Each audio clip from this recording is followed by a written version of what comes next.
this meeting, and both of those have already started. Phil DeFranzo, Here. Timothy Hodges, Catherine McKinnon, Here. Commissioner Mascara-Bruno, Here. Chelsea Ross, Here. Lisa Tepper Bates, Greg Ugalde. Here. We do have a quorum in attendance for the meeting, and let me just go back for roll call. Tim Hodges.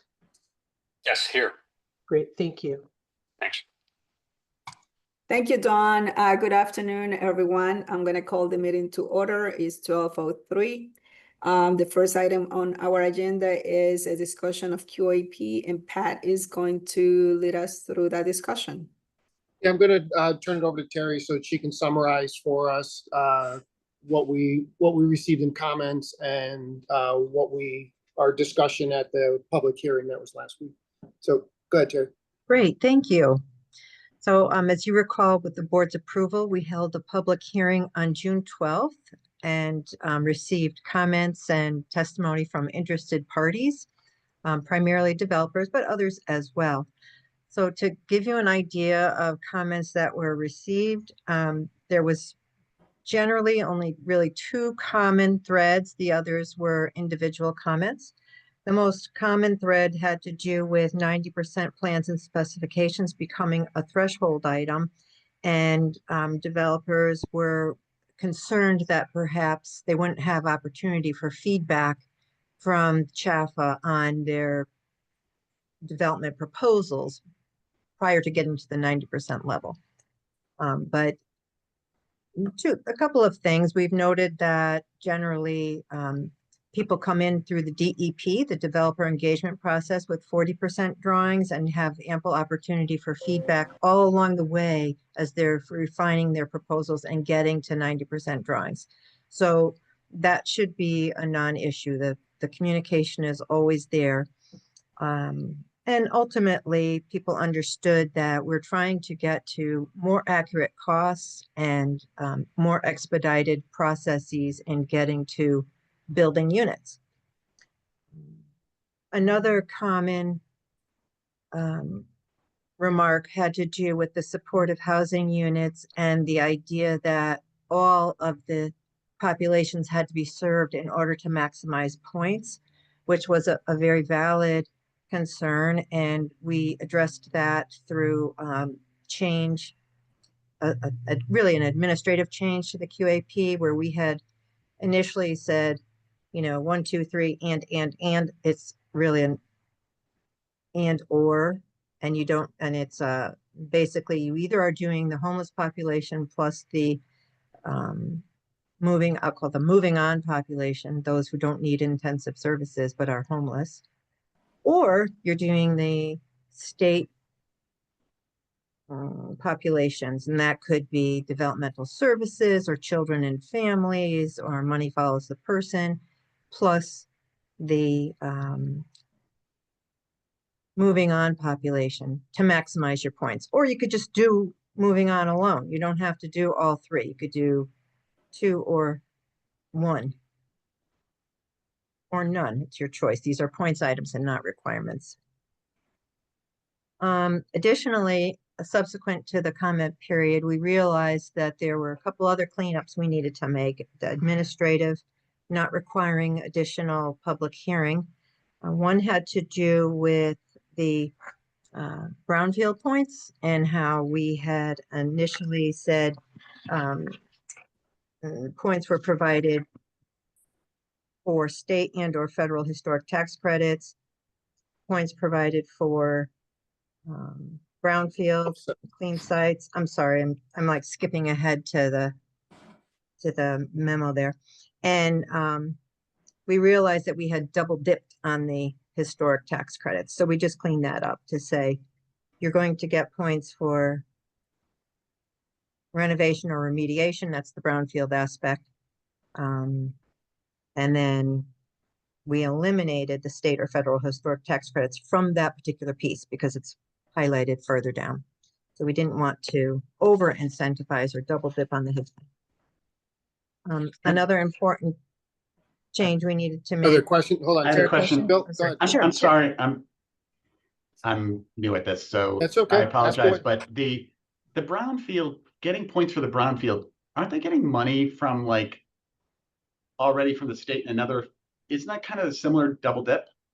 No, they may, and that's exactly what we were trying to do here, was to give people credit if they had a brownfield site and they had secured funding to offset some of those costs. So Got it. that's what we're looking to do here. Okay. But you're right, they do get it from DECD. Typically, they'll get up to $1 million so that they don't trigger any prevailing wages. But it's a small piece of the whole puzzle. Okay, so then another change, which was rather important, we had inadvertently under developer LIHTC program performance, put a plus or minus, where what we really wanted to say was Plus, less than or equal to 5% of proposed development budgets. We wanted to be able to reward developers who came in on time and on budget. So you'll see that change too. This just change, taking out the within plus or minus, the plus or minus, and putting in less than or equal to 5%. right. So what we did inadvertently with the plus or minus was, if somebody was actually below budget, the further below budget they went with the plus or minus, the fewer points they got. And so all we were really trying to incentivize was anybody that was within 5% of their budget, not over by more than 5%. They got 2 points. And then if they were between 5% and 10% over their budget, they got 1 point. So it's really trying to keep them down closer to their budget amount. But we didn't realize that by putting the minus in there, we were disincentivizing further savings. So A couple of the other comments really had to do with misunderstanding the QAPs. So we thought in future, what we'll do is publish the clean version as well as the red line. So it's easier to read and understand that some items moved. They weren't taken out. They were just moved. A couple other things could be addressed through the guideline. They were primarily process-related comments. And that was it. There was a tremendous amount of appreciation for the work that CHFA had done early on in input gathering, so that we had really heard from the development community, often, and invited their comments. And we actually listened and implemented many of the things that they had asked for. So we did receive a lot of positive feedback on this QAP and the work that was done prior to the public hearing to solicit their input. We did have a developer actually commenting on commenters during the public hearing. Wait, no, this was a really good thing to do, so yeah, so we appreciated that. Great. Any comments, questions from the members? Yeah, Terry, just one quick one. In terms of the 90% drawing, you said that I just for clarification, people were receptive to that. Like, I mean, we're all good there. There wasn't continued concern once you explained that there are other opportunities to come in. You don't need to wait wait on that. No, I think generally people understood the reasoning that our goal is to get units built quickly, and you really can't have. And it benefits them too, because you really can't have accurate costs or achieve points for accurate costs unless you do have 90% drawings or, and the like. And I think that, while there was some concern that there might be costs associated with it, it's, that's an ongoing challenge, and there are pre-development resources available, but, in a limited amount, and they are loans. So, yeah, I don't think that there was any further pushback after we explained our reasoning. And just for clarification, people do have an opportunity to come in beforehand. yes. Oh, absolutely. Okay. Yeah, in the Right. DEP. They generally have to submit a DEP, and then we'll go over drawings and everything with them. And we always make ourselves available to address any concerns that they have. And Tim, almost, I would say over the past 4 or 5 rounds, almost everybody's gone to that 90% anyway. because it is hard to price a deal and get a complete capital stack put together at 40%. The difference between 40 and 90 creates significant gaps. And we found a couple deals that came in with 40% drawings, ended up chasing a gap for 2, in some cases 3 years, as they got their pricing honed down. So almost everybody, and the one concern that somebody expressed to me was that they didn't want to waste that investment going from 40 to 90. But the reality of it is nobody submits and gets denied and then just goes away. You submit, if you get denied, you refine, you come back with a better project, you resubmit again the next year. And in most cases, or in probably a lesser case scenario, is you would move your 9% application to a 4% application. We've done that a couple of times around too. So it's not really a waste of the money that's spent to get the drawings to 90%.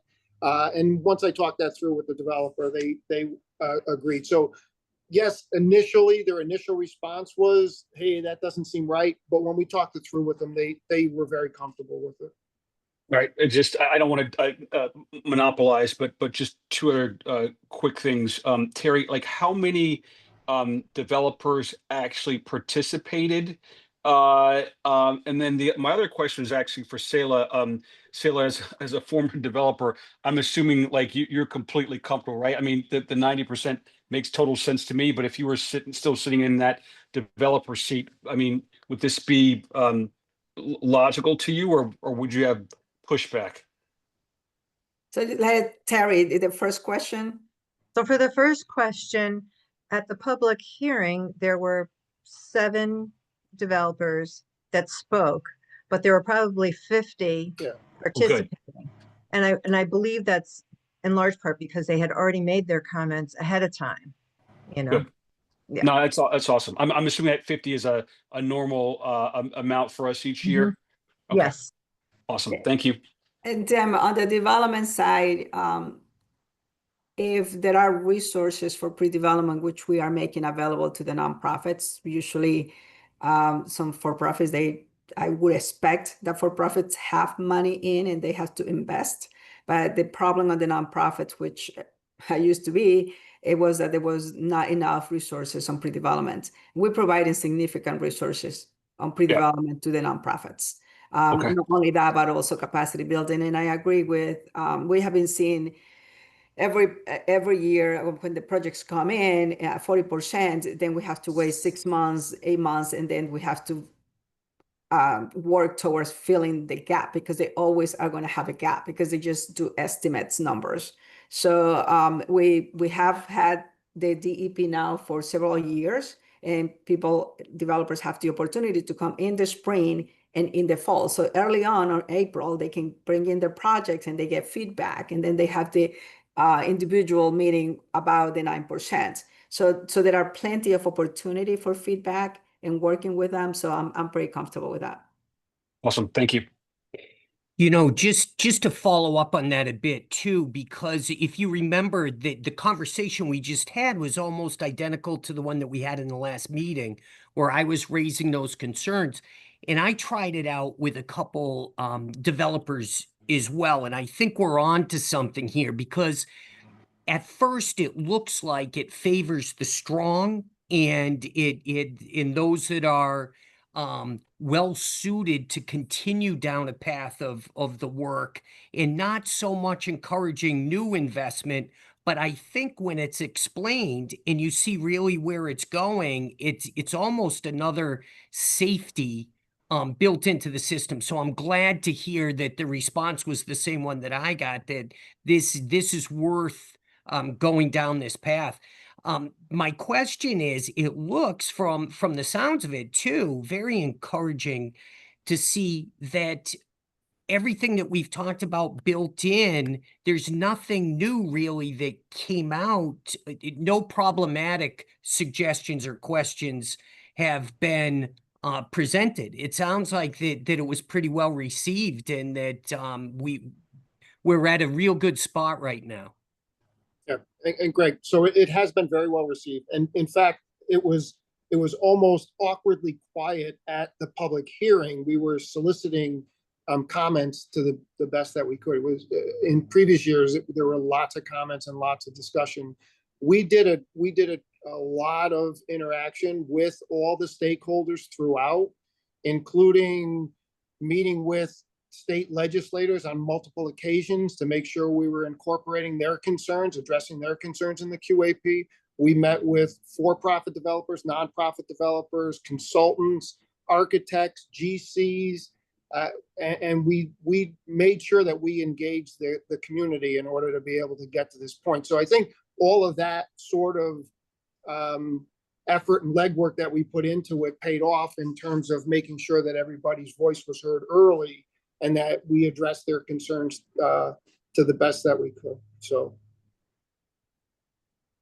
Did you get any pushback from people working on projects in high opportunity communities, what used to be high opportunity communities, and now they're worried they're going to get fewer points?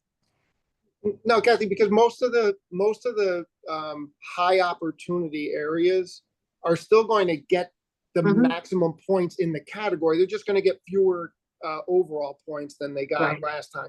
So if you're in a small high opportunity community with less than 10% affordable, you're still going to get you're going to get the maximum 10 points most likely, right? So the way, I mean, we put that took a lot of effort to come up with a methodology whereby we weren't discriminating against those very projects. That was a major concern of ours when we went into the whole housing needs exploration. Yeah, a colleague called me the other day. I guess she had looked at the QAP and went into panic mode, I think, and had, scored it on the old QAP and now was worried. And I agree with you. I think that the new system I think it addresses need better than the prior system. So I tried to talk her off the ledge from that. So, I was just curious if you had gotten any other feedback like that. No, and Kathy, you could refer her to me and we can set up. I did, actually. Okay. Thank you. And Terry, I said, no one knows the QAP better than Terry. Right. So, and we can work with them because again, we look at all of these opportunities and it may not be a great 9. It may not score high enough as a 9, but that doesn't mean that we don't want that affordable housing. So the commissioner is committed to trying to make sure that these can work as a 4 if we can piece that together, and so is CHFA. So we can always have a conversation.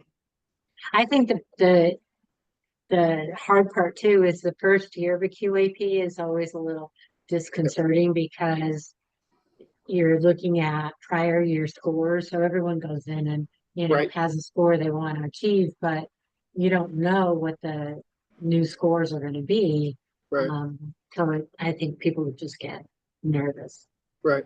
And then just reiterate what has already been said, but we have a responsibility to ensure that we adequately provide coverage throughout the state with the credits. And in the last QAP, or the current QAP that will now be replaced, I think there was a 10 or 15 point difference. I think you mentioned it, Kathy, between projects in the city versus in the suburbs. And so we've tried to even that out. But because of the way the points work and the way that the geographic distribution works, if you incentivize one area, you're going to disincentivize another area. Right. You know what I mean? You can't do both. Yeah. So this new system has actually, I believe, done a much better job of trying to even out the spikes, if you will. Yep. So creates, some amount of parity throughout the state. I think you're spot on.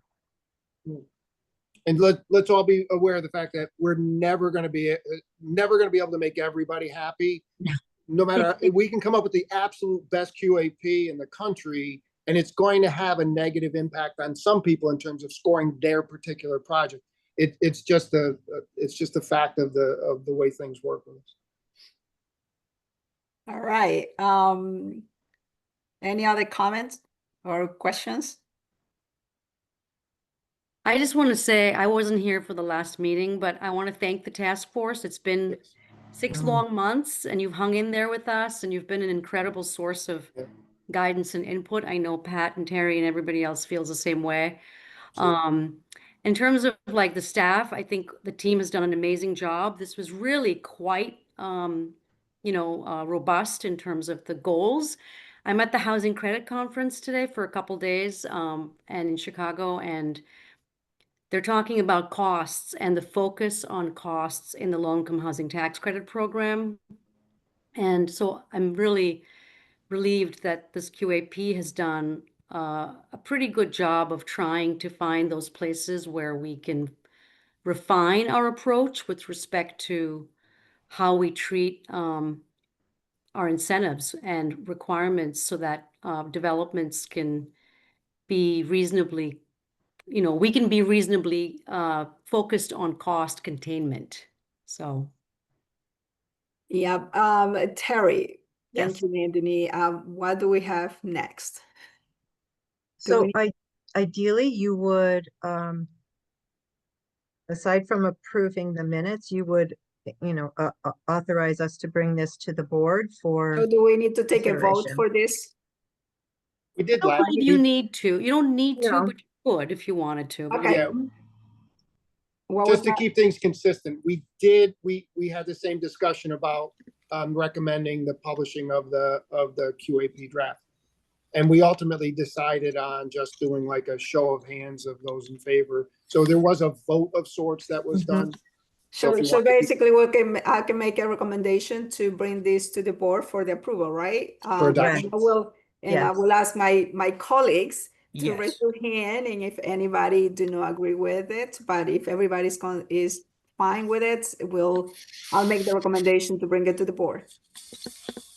How's that? Agreed. Perfect. Very good. Okay. All right. So the next one is the minutes. Motion to approve the minutes? Thank you. Can I have a second? Second. All those in favor, raise your hand. Opposed? Okay, so minutes are approved. And any other comments, or we can somebody can make a motion of adjournment? Just really quickly, I know that none of the things to staff, but I also, I've been on this task force for a few years now. Terry, you've always done a great job. To Pat's point, we're not going to make everybody happy, but it feels like every year we improve. So I think that's good, and just want to really commend all of you for the work you're doing. So thank you. Thank you. Thank you, Tim. So Thank you. thank you all. Meeting is adjourned. Thank you, everybody. Thank Thank you. you. Thank you. Bye-bye. Bye-bye.